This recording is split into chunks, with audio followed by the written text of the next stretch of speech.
قرآن ہے میرا رہنما، قرآن شفا ہے، نور ہے قرآن، جلا دل کی میرا قرآن، رضا رب کی میرا قرآن، قرآن قرآن۔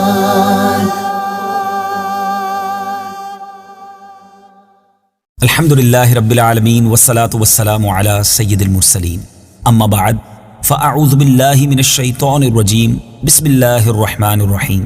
میٹھے میٹھے اسلامی بھائیوں اور مدنی چینل کے ناظرین، سلسلہ ہے ایک قصہ ہے قرآن سے۔ قرآن ہے میرا رہنما، قرآن شفا ہے، نور ہے قرآن، جلا دل کی میرا قرآن، رضا رب کی میرا قرآن، قرآن قرآن۔ قرآن مجید کے پیارے پیارے مختلف اور خوبصورت واقعات ہم اس سلسلے میں سنتے ہیں۔ آج جو قصہ آپ کو سنانا ہے بڑا ہی انوکھا ہے اور شاید آپ کی معلومات میں بہت زیادہ اضافے کا باعث ہوگا۔ آج دنیا بھر میں قتل و غارت گری بڑی عام ہے اور یقیناً یہ افسوسناک بھی ہے، لیکن کیا آپ یہ جانتے ہیں کہ دنیا میں سب سے پہلا قتل کب ہوا تھا، کس کا ہوا تھا، کیوں ہوا تھا، قاتل کون تھا اور مقتول کون تھا؟ یہ سب کچھ قرآن مجید فرقان حمید میں موجود ہے، اور آج قرآن پاک کا یہ واقعہ ہم نے سننا ہے۔ سب سے پہلا قاتل اور سب سے پہلا مقتول۔ روئے زمین پر سب سے پہلا قاتل قابیل اور سب سے پہلے مقتول حابیل ہیں۔ قابیل و حابیل یہ دونوں حضرت آدم علیہ نبینا علیہ الصلوۃ والسلام کے فرزند ہیں۔ حضرت آدم علیہ الصلوۃ والسلام کی اولاد کا نکاح کا دستور یہ تھا کہ ایک حمل میں ایک لڑکا اور لڑکی جو پیدا ہوتے تھے وہ دوسرے حمل کے لڑکا اور لڑکی سے ان کا نکاح کیا جاتا تھا۔ یعنی حضرت حوا رضی اللہ تعالی عنہا کے یہاں ہر حمل میں، ہر پریگننسی میں ایک لڑکا اور ایک لڑکی پیدا ہوتے تھے، مگر چونکہ وہ ایک ساتھ پیدا ہوتے تھے تو اس دستور کے مطابق ان دونوں کا نکاح ساتھ نہیں ہو سکتا تھا۔ دوسرے حمل میں، دوسری پریگننسی میں جو اولاد پیدا ہوتی تھی لڑکا اور لڑکی، ان کا پہلے حمل والوں سے نکاح ہوتا تھا۔ چونکہ انسانیت کو فروغ دینا تھا، مزید دنیا میں یوں سمجھیے کہ مخلوق کو بڑھانا تھا، تو یہ ایک دستور اس زمانے میں تھا۔ بہرحال اسی دستور کے مطابق حضرت آدم علیہ الصلوۃ والسلام نے قابیل کا نکاح لیوزا سے جو حابیل کے ساتھ پیدا ہوئی تھی کرنا چاہا، مگر قابیل اکلیما سے نکاح کرنا چاہتا تھا جو خود اس کے ساتھ پیدا ہوئی تھی، وہ زیادہ خوبصورت تھی۔ حضرت آدم علیہ الصلوۃ والسلام نے اسے بڑا سمجھایا کہ اکلیما تیرے ساتھ پیدا ہوئی ہے، تمہارا اس کے ساتھ نکاح نہیں ہو سکتا، مگر قابیل اپنی ضد پر اڑا رہا۔ اب حضرت آدم علیہ الصلوۃ والسلام نے قابیل اور حابیل دونوں سے کہا کہ تم دونوں اللہ کی بارگاہ میں اپنی اپنی قربانیاں پیش کرو، جس کی قربانی قبول ہو گئی وہی اکلیما کا حقدار ہوگا۔ اور اس زمانے میں قربانی قبول ہونے کا طریقہ کیا تھا کہ اپنی اپنی قربانی جو بھی اللہ کی بارگاہ میں وہ پیش کرتے تھے تو آسمان سے آگ آ کر اسے گویا کھا لیا کرتی، جلا دیا کرتی، اور وہی اس کی مقبولیت کی نشانی ہوتی تھی۔ چنانچہ قابیل نے گیہوں کی کچھ بالیں اور حابیل نے ایک بکری قربانی کے لیے پیش کی۔ اب ان دونوں نے اپنی اپنی قربانی رکھ دی۔ آسمانی آگ نے حابیل کی قربانی کو کھا لیا اور قابیل کے گیہوں کو چھوڑ دیا۔ اب اس بات پر قابیل کے دل میں بغض و حسد پیدا ہو گیا اور اس نے حابیل کو قتل کرنے کی ٹھان لی اور حابیل سے کہہ دیا کہ میں تجھ کو قتل کروں گا۔ حابیل نے اپنے بھائی سے کہا بھی کہ قربانی قبول کرنا یہ اللہ تعالیٰ کا کام ہے اور وہ متقی بندوں ہی کی قربانی قبول کرتا ہے، اگر تو متقی ہوتا تو تیری قربانی بھی ضرور قبول ہوتی۔ ساتھ ہی حابیل نے یہ بھی کہہ دیا کہ اگر تو میرے قتل کے لیے ہاتھ بڑھائے گا تو میں تجھ پر اپنا ہاتھ نہیں اٹھاؤں گا، کیونکہ میں اللہ سے ڈرتا ہوں۔ میں یہ چاہتا ہوں کہ میرا اور تیرا گناہ دونوں تیرے ہی پلے پڑیں اور تو دوزخی ہو جائے، کیونکہ بے انصافوں کی یہی سزا ہے۔ آخر قابیل نے اپنے بھائی حابیل کو قتل کر دیا۔ بوقت قتل حابیل کی عمر 20 برس کی تھی اور قتل کا یہ حادثہ مکہ مکرمہ میں جبل سور کے پاس یا جبل ہرا کی گھاٹی میں ہوا، اور بعض کا قول یہ ہے کہ بصرہ میں جس جگہ مسجد اعظم بنی ہوئی ہے منگل کے دن یہ سانحہ ہوا۔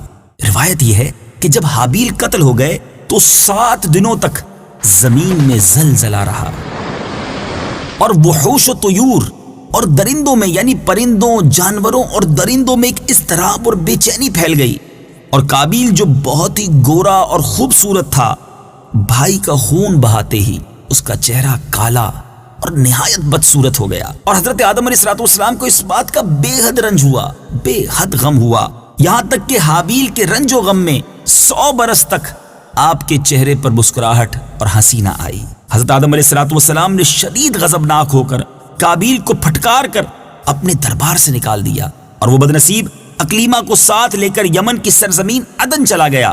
وہاں ابلیس اس کے پاس آ کر کہنے لگا کہ حابیل کی قربانی کو آگ نے اس لیے کھا لیا کہ وہ آگ کی پرستش کرتا تھا، وہ آگ کی پوجا کرتا تھا، لہٰذا تم بھی آگ کی پرستش کرنا شروع کر دو، تم بھی آگ کو پوجنا شروع کر دو۔ اب قابیل نے گویا آگ کی عبادت کے لیے ایک عبادت گاہ بنائی اور اس نے اس کی پوجا شروع کر دی۔ میٹھے اسلامی بھائیوں، یہ دنیا میں پہلا شخص تھا جس نے آگ کی پوجا کرنا شروع کی۔ یہ روئے زمین پر پہلا شخص تھا جس نے اللہ تعالیٰ کی نافرمانی اور سب سے پہلے زمین پر خون ناحق کیا، اور یہ پہلا وہ مجرم ہے جو جہنم میں سب سے پہلے ڈالا جائے گا۔ حدیث پاک میں آتا ہے کہ روئے زمین پر قیامت تک جو بھی خون ناحق ہوگا، قابیل اس میں حصہ دار ہوگا، کیونکہ اسی نے سب سے پہلے قتل کا دستور نکالا۔ اور قابیل کا انجام یہ ہوا کہ اس کے ایک لڑکے نے جو کہ ایک اندھا تھا، اس نے پتھر مار کر قتل کر دیا، اور یہ بدبخت نبی زادہ ہونے کے باوجود آگ کی پرستش کرتے ہوئے کفر و شرک کی حالت میں اپنے ہی لڑکے کے ہاتھوں مارا گیا۔ حابیل کے قتل ہو جانے کے 5 برس بعد حضرت شیس علیہ السلام پیدا ہوئے، جبکہ حضرت آدم علیہ السلام کی عمر 130 برس ہو چکی تھی۔ آپ نے اپنے اس ہونہار فرزند کا نام شیس رکھا۔ یہ سریانی زبان کا لفظ ہے اور عربی میں اس کے معنی ہیں ہبۃ اللہ، یعنی اللہ کا عطیہ ہے۔ حضرت آدم علیہ السلام نے 50 صحیفے جو آپ پر نازل ہوئے تھے، ان سب کی حضرت شیس علیہ السلام کو تعلیم دی اور ان کو اپنا خلیفہ اور جانشین مقرر کیا، اور ان کی نسل میں خیر و برکت ہونے کی دعائیں مانگی۔ ہمارے پیارے آقا مدینے والے مصطفیٰ صلی اللہ تعالی علیہ وآلہ وسلم حضرت شیس علیہ السلام ہی کی اولاد میں سے ہیں۔ میٹھے میٹھے اسلامی بھائیوں، یہ واقعہ جس میں دنیا کے سب سے پہلے قتل، سب سے پہلے قاتل، سب سے پہلے مقتول، سب سے پہلے مجرم کا تذکرہ قرآن مجید میں کہاں اور کیسے واقع ہے، آئیے سنتے ہیں۔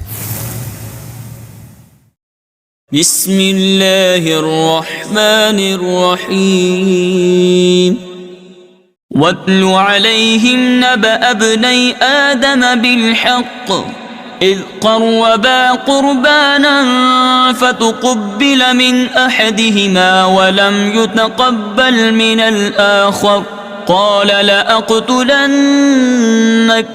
قَالَ إِنَّمَا يَتَقَبَّلُ اللَّهُ مِنَ الْمُتَّقِينَ۔ ترجمہ: اور اے حبیب انہیں آدم کے 2 بیٹوں کی سچی خبر پڑھ کر سناؤ۔ جب دونوں نے ایک ایک قربانی پیش کی تو ان میں سے ایک کی طرف سے قبول کر لی گئی اور دوسرے کی طرف سے قبول نہ کی گئی، تو وہ دوسرا بولا میں ضرور تجھے قتل کر دوں گا۔ پہلے نے کہا اللہ صرف ڈرنے والوں سے قبول فرماتا ہے۔ لئن بسطت إلي يدك لتقتلني ما أنا بباسط يدي إليك لأقتلك إني أخاف الله رب العالمين۔ ترجمہ: بے شک اگر تو مجھے قتل کرنے کے لیے میری طرف اپنا ہاتھ بڑھائے گا تو میں تجھے قتل کرنے کے لیے اپنا ہاتھ تیری طرف نہیں بڑھاؤں گا۔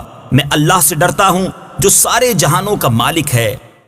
انی اريد ان تبوء بإثمي وإثمك فتكون من اصحاب النار وذلك جزاء الظالمين۔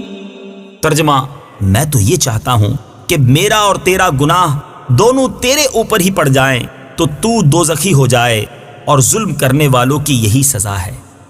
جی میٹھے میٹھے اسلامی بھائیوں، آپ نے تلاوت قرآن پاک بھی سنی، ترجمہ قرآن بھی سنا۔ واقعہ بھی سنا، سیکھا کیا؟ آئیے کچھ عبرت کے مدنی پھول چنتے ہیں، آپ کی طرف بڑھاتا ہوں، اپنے دل کے مدنی گلدستے میں سجاتے جائیے۔ اس واقعے سے سب سے پہلا جو مدنی پھول ہمیں سیکھنے کو مل رہا ہے کہ دنیا میں سب سے پہلا قتل ناحق جو ہوا وہ ایک عورت کے معاملے میں ہوا، لہٰذا عورت کے فتنے سے ہمیں پناہ مانگنی چاہیے۔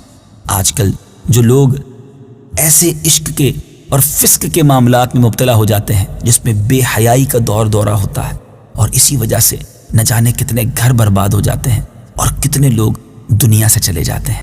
ہم سب کو اللہ تعالیٰ حیا کی چادر عطا فرمائے اور بے پردگی اور بے حیائی کے معاملات سے بچنا نصیب فرمائے۔ قابیل نے جذبہ حسد میں گرفتار ہو کر اپنے بھائی کو قتل کیا۔ اس سے معلوم ہوا کہ حسد کیسی خطرناک اور کتنی گہری قلبی بیماری ہے۔ اسی لیے قرآن مجید میں وَمِن شَرِّ حَاسِدٍ إِذَا حَسَدَ فرما کر حکم دیا گیا کہ حاسد کے حسد سے خدا کی پناہ مانگتے رہو، لہٰذا کسی سے حسد نہ کیجیے۔ جیلسی اچھی چیز نہیں ہے، یہ انسان کو اندر سے برباد کر دیتی ہے، اور حسد کرنے والا گویا اللہ پر اعتراض کرتا ہے، کیونکہ وہ کسی کی نعمتیں دیکھتا ہے تو اسے جلن ہونا شروع ہو جاتی ہے۔ ذرا غور تو کیجیے، نعمتیں دینے والا کون ہے؟ عزت، دولت، شہرت، حسن، مقام، یہ سب دینے والا رب ہی تو ہے۔ اگر اللہ نے کسی کو دیا ہے ہمیں کیوں پرابلم ہونی چاہیے؟ تو حسد نہ کیجیے، کیونکہ حاسد خود ہی اپنی آگ میں جلتا رہتا ہے، اور جس سے حسد کرتا ہے اس کا کچھ نہیں بگڑتا۔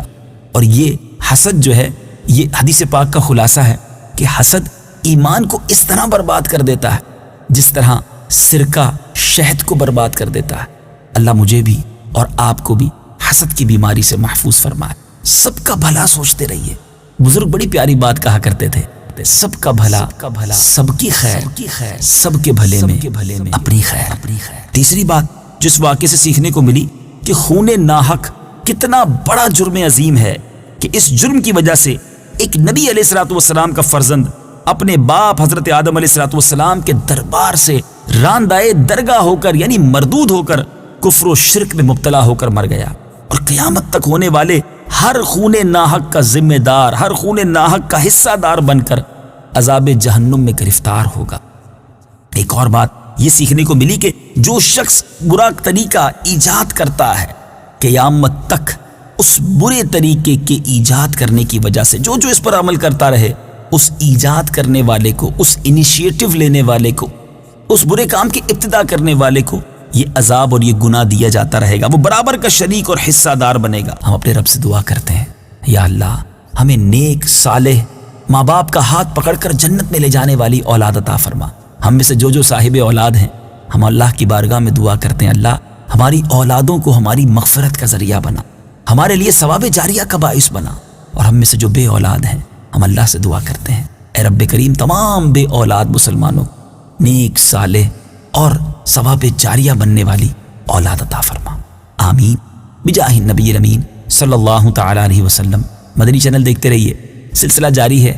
اگلے سلسلے میں ایک اور قرآنی واقعہ ہوگا، ایک اور قصہ ہوگا، اور انشاءاللہ اس کے ذریعے اور قرآن پاک کے فیضان کو حاصل کریں گے۔ صلو علی الحبیب صلی اللہ تعالی علی محمد صلی اللہ علیہ وسلم۔ قرآن ہے میرا رہنما، قرآن شفا ہے، نور ہے قرآن، جلا دل کی میرا قرآن، رضا رب کی